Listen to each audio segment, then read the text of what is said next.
और complex compound के नाम से ये चैप्टर जाना जाता है। कोऑर्डिनेशन कंपाउंड और कॉम्प्लेक्स कंपाउंड।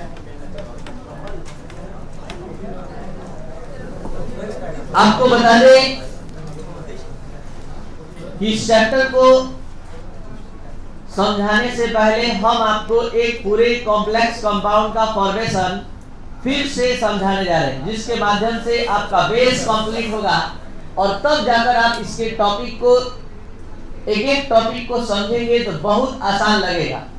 एक कंपाउंड एक ऐसा कंपाउंड जिसमें 3 टाइप के बॉन्ड अवेलेबल है, K4FeCN का होल 6। पिछले डीएनए ब्लॉक के भी क्लास में हम इस कंपाउंड के फॉर्मेशन को थोड़ा समझाए। आज पूरा डिटेल में समझने के बाद आप इसका इंट्रोडक्शन क्लास कंप्लीट करेंगे, बेसिक क्लास कंप्लीट करेंगे। K4FeCN6 के डिसोसिएशन पर दो तरह के आयन का प्रोडक्शन होगा, एक पोटेशियम आयन और एक हेक्सासाइनोफेरेट आयन। ये हेक्सासाइनोफेरेट आयन है। आपको बता दें कि एक ऐसे कंपाउंड के फॉर्मेशन का स्टडी कर रहे हैं जिसमें तीनों तरह का केमिकल बॉन्ड, इलेक्ट्रोवायलेंट, कोवायलेंट, कोऑर्डिनेट, तीनों बॉन्ड अवेलेबल है। तो इसके लेविस डॉट स्ट्रक्चर या फॉर्मेशन से पहले हम सारे एटम के एटॉमिक नंबर और कॉन्फ़िगरेशन का थोड़ा सा बात कर ले। 2881 Fe26 शॉर्टकट में शायद आप सभी स्टूडेंट को याद हो चुका है। Argon 3d6 4s2, carbon 6 2 4, nitrogen 7 2 5। इन सभी के आउटर ऑर्बिट में 4, इसके आउटर ऑर्बिट में 5 और यहाँ 1। जैसा कि आप पोटेशियम का कॉन्फ़िगरेशन देख रहे हैं, आउटर ऑर्बिट में 1 है तो एक इलेक्ट्रॉन के लॉस करते ही अपना ऑक्टेट पूरा कर लेगा। लेकिन Cn यहाँ पर जो अवेलेबल है उसको अलग हम बताना चाहेंगे। C के आउटर ऑर्बिट में 4 इलेक्ट्रॉन और N के आउटर ऑर्बिट में 5 इलेक्ट्रॉन। देख सकते हैं इस साइनाइड आयन में N का ऑक्टेट कंप्लीट है लेकिन C का ऑक्टेट कंप्लीट नहीं है। तो यहाँ पर जो साइनाइड आयन संख्या में 6 है, हर साइनाइड आयन को एक अतिरिक्त इलेक्ट्रॉन की आवश्यकता है। तो 6 यानी 6 साइनाइड आयन इस कंपाउंड में प्रेजेंट है, तो 6 एडिशनल इलेक्ट्रॉन चाहिए, जिसमें से 4 पोटेशियम अकेले एक करके देने के लिए तैयार है। 4 पोटेशियम एटम, एक पोटेशियम एक इलेक्ट्रॉन लॉस करेगा तो 4 पोटेशियम 4 इलेक्ट्रॉन लॉस करेगा, तो यहां से 4 इलेक्ट्रॉन मिलने की संभावना है। और इस पूरे कंपाउंड में 2 मेटालिक एटम है, एक आयरन और एक पोटेशियम। तो 4 जब ये दे दिया तो 2 यहां लोहा देगा, आयरन देगा, तो 6 इलेक्ट्रॉन मिलने की संभावना है। तो अभी फिलहाल एक साइनाइड आयन का ऑक्टेट हम कंप्लीट कर रहे हैं, एक इलेक्ट्रॉन का यूज कर रहे हैं और ऐसा 6 साइनाइड आयन प्रेजेंट है। तो आप देख सकते हैं 4K प्लस और FeCN का होल 6। यहां पर Fe, जैसा कि हमने बताया कि 4 पोटेशियम इलेक्ट्रॉन लॉस करेगा तो 2 इसको लॉस करना होगा, तो हर साइनाइड को एक करके इलेक्ट्रॉन देंगे। तो ऐसा साइनाइड कितना आयन है? 6 आयन है। तो ये रहा पहला, ये दूसरा साइनाइड आयन, ये तीसरा साइनाइड आयन और ये 3 और साइनाइड आयन प्रेजेंट है। सबके पास एक लॉन पेयर इलेक्ट्रॉन है। ये लॉन पेयर इलेक्ट्रॉन इस सेंट्रल मेटालिक एटम से कोऑर्डिनेट बॉन्ड बनाने का कैपेसिटी रखता है। तो यहां पर देख सकते हैं 2 तरह का बॉन्ड ऑलरेडी आ चुका है। पहला इलेक्ट्रोवायलेंट बॉन्ड, किसके किसके बीच? पोटेशियम आयन और हेक्सासाइनोफेरेट आयन के बीच। यहां इसने 4 इलेक्ट्रॉन लॉस किया और ये पूरा आयन 4 इलेक्ट्रॉन गेन किया। तो इलेक्ट्रोवायलेंट बॉन्ड इसके बीच, कोवायलेंट किसके बीच? सामने दिख रहा है C और N के बीच। और अब एक बॉन्ड का आना बाकी है, जो आप देख लीजिए यहां पर एक एक पेयर इलेक्ट्रॉन एक एक कोऑर्डिनेट बॉन्ड के माध्यम से ये Fe गेन करेगा और गेन करके ये अपना ऑक्टेट कैसे पूरा किया, कहां था ये 26 एटॉमिक नंबर, 2 इलेक्ट्रॉन इसने लॉस किया तो हो गया 24, और 1 एक एक पेयर इलेक्ट्रॉन 6 आयन से गेन किया तो हो गया कितना 12 इलेक्ट्रॉन, टोटल कितना हुआ 36, इक्विवेलेंट टू क्रिप्टन। क्रिप्टन के बराबर में ये अपना ऑक्टेट पूरा किया। कॉन्सेप्ट कहता है कि जो एलिमेंट अपने निकटतम नोबेल गैस का कॉन्फ़िगरेशन प्राप्त कर लेते हैं तो स्टेबल हो जाते हैं। तो ये सब अपना ऑक्टेट पूरा कर लिया, लॉस करके, ये दोनों शेयरिंग करके। बच गया कौन? आयरन। तो आयरन एक एक पेयर इलेक्ट्रॉन गेन किया और 6 पेयर यानी 12 इलेक्ट्रॉन गेन करके ये क्रिप्टन का अचीव कर लिया। और इस तरह से आप सभी स्टूडेंट देख सकते हैं कि इसके बीच आयनिक बॉन्ड, इसके बीच कोवैलेंट बॉन्ड और इसके बीच कोऑर्डिनेट बॉन्ड। तो K4Fe6 complex contain option electrovalent bond, coordinate bond, covalent bond, all. तो होगा आंसर ऑल। अब यहां पर आप सभी स्टूडेंट देख सकते हैं कि 2 प्लस 2 माइनस कैंसिल, बच गया 4 माइनस, यही 4 माइनस बाहर चार्ज के रूप में प्रेजेंट हो जाएगा। अब आप ये चैप्टर जब पढ़ेंगे तो आपको बहुत मन लगेगा, समझ में आएगा, कुछ भी ऊपर नहीं जाने वाला है किसी स्टूडेंट का। कॉम्प्लेक्स कंपाउंड का यही से डिफिनेशन, इस कंपाउंड को देखते हुए सुन लीजिए। The compound in which central metallic atom is surrounded by a number of positive, negative और neutral chemical stresses are called complex compound।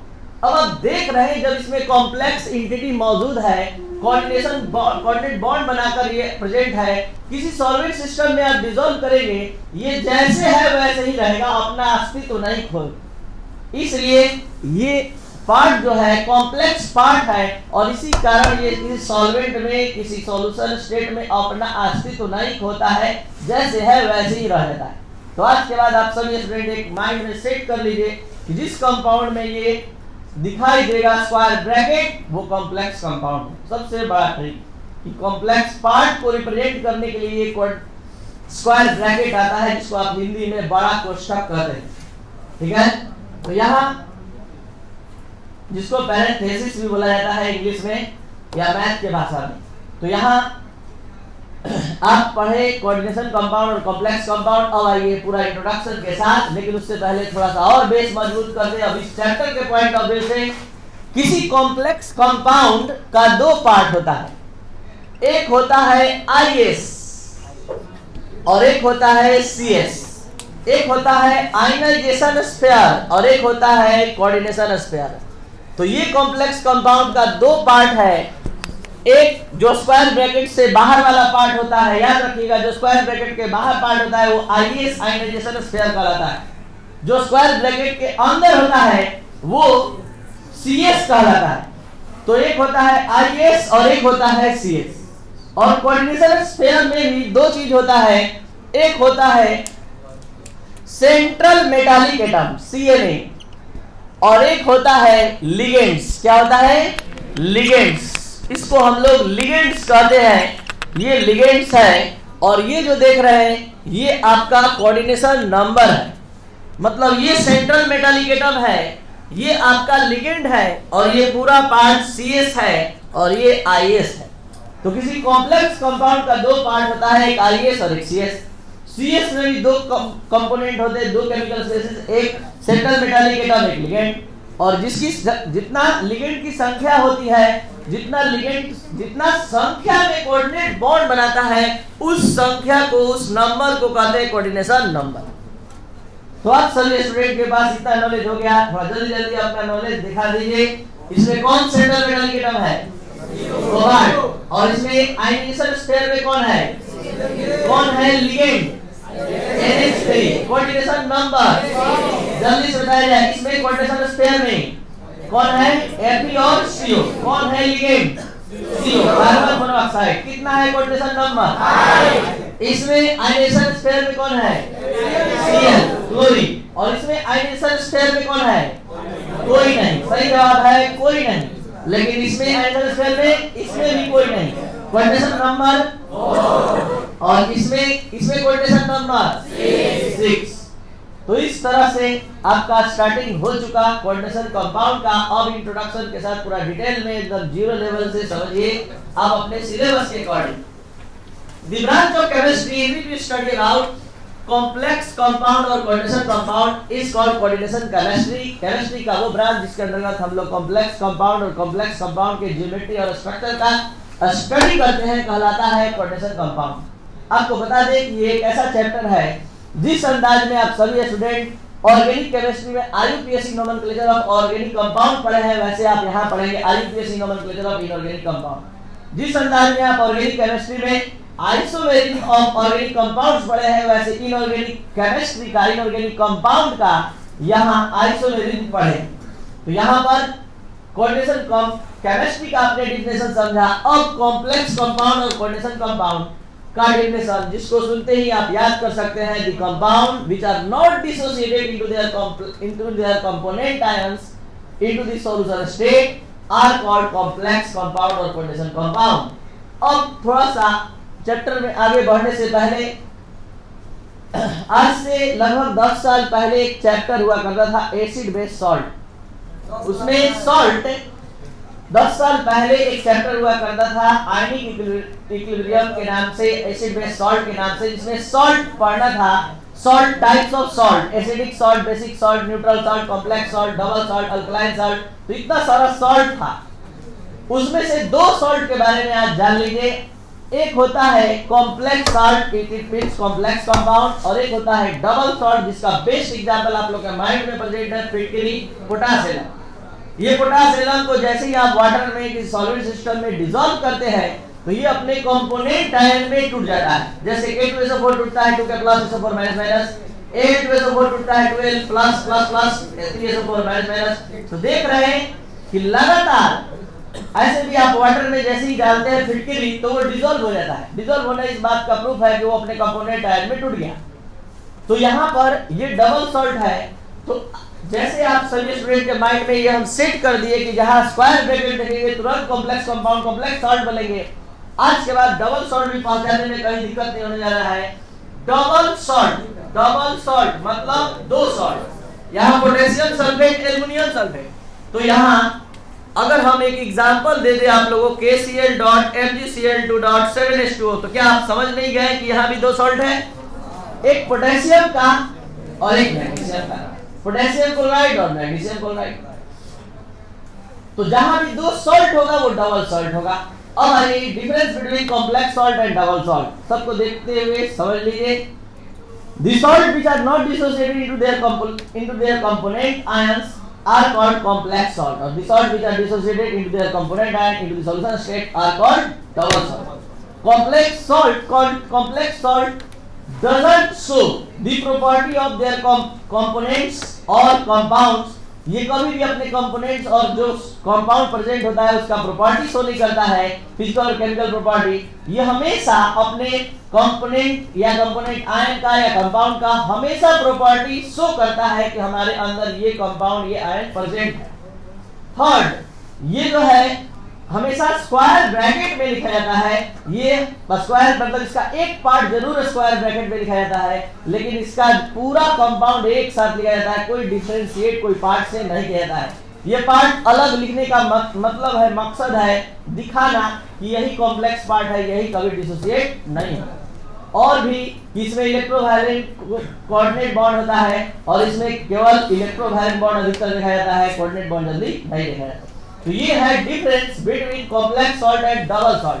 अब हम इस चैप्टर के डिटेल में प्रवेश करने जा रहे हैं। तो सबसे पहला टर्म आ रहा है कॉम्प्लेक्सेस। What is complexes?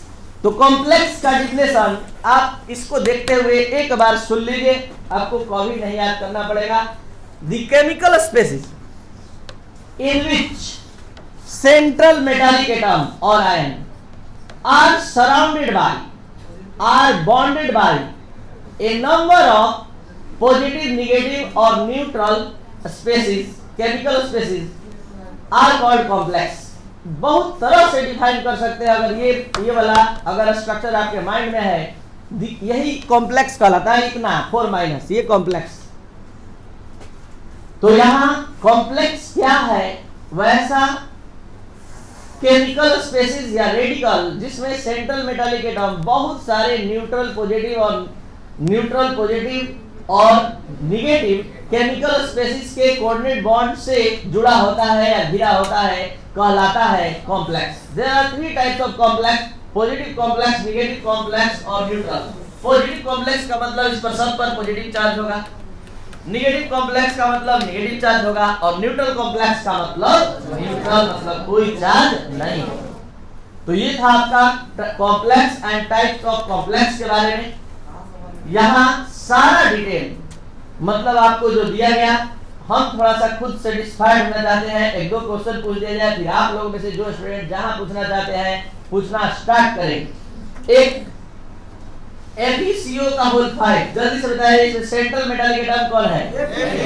कितना कोऑर्डिनेशन नंबर? 5। और यहाँ सेंट्रल मेटालिक एटम निकेल और कोऑर्डिनेशन नंबर 4। लिगेंड कौन है? और इस वाले पार्ट में कौन आयनाइजेशन स्फीयर में है?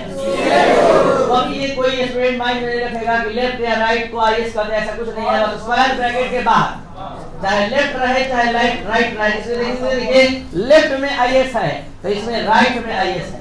IS means ionisation sphere, CS means coordination sphere और CLA means central metallic atom और लिगेंड्स मींस वो केमिकल स्पेसिस जो स्क्वायर ब्रैकेट में सेंट्रल मेटालिक एटम के साथ कोऑर्डिनेट बॉन्ड बनाता है, जो सेंट्रल मेटालिक एटम के चारों ओर प्रेजेंट होता है, उसको लिगेंड्स कहते हैं। नया वर्ड आपके लिए है लिगेंड्स। तो लिगेंड्स क्या है? The chemical species which are present in coordination sphere which form coordinate bond with central metallic atom is called ligand. There are 3 types of ligand: negative ligand, positive ligand, neutral ligand. और भी ligand का type है monodentate ligand, bidentate ligand, tridentate ligand. और भी ligand का type है ambidentate ligand, chelating ligand, bridging ligand. तो बहुत सारा लिगेंड आने वाला है कल परसों के क्लास में। तो लगातार